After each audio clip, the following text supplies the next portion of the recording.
Yan yung water. Hindi umano. Sige pa mag-content. Hi! Yan yung mga...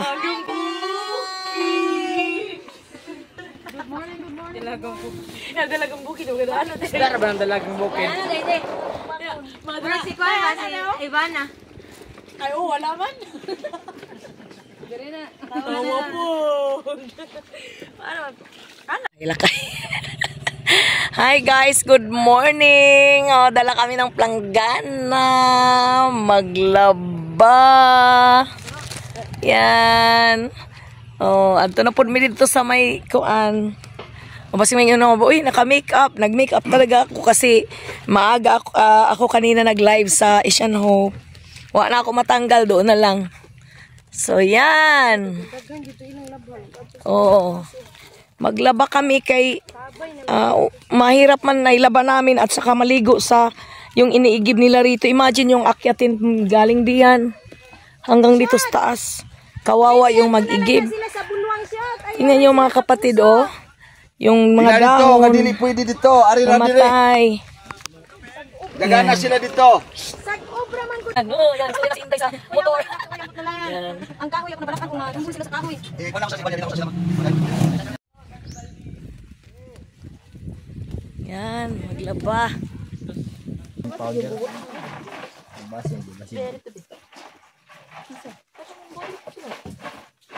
Oh. Thank you. Thank you sa ads. Salamat sa ads. More advertisement. Yes. Salamat, Mita. Salamat sa lahat ng mga followers. Yes. Na nagpa-follow sa ating Bet Kabadungga Ugang. Ito po yung Buhay Probinsya. Nandito po kami sa anong lugar nga ito, Day? Biasong. Biasong. Huwag kayong magkamaling bigkasin yan. Biasong. Not... In English, Biasong. Yan. So, ito po, ang ganda po ng lugar na ito. Kasi grabe ang tag-init. Walang ulan. Umulan tumiag araw. Pero saglit lang. Kita nyo yung pinakita ko sa inyo na brown na ang mga dahon ng mga grasses.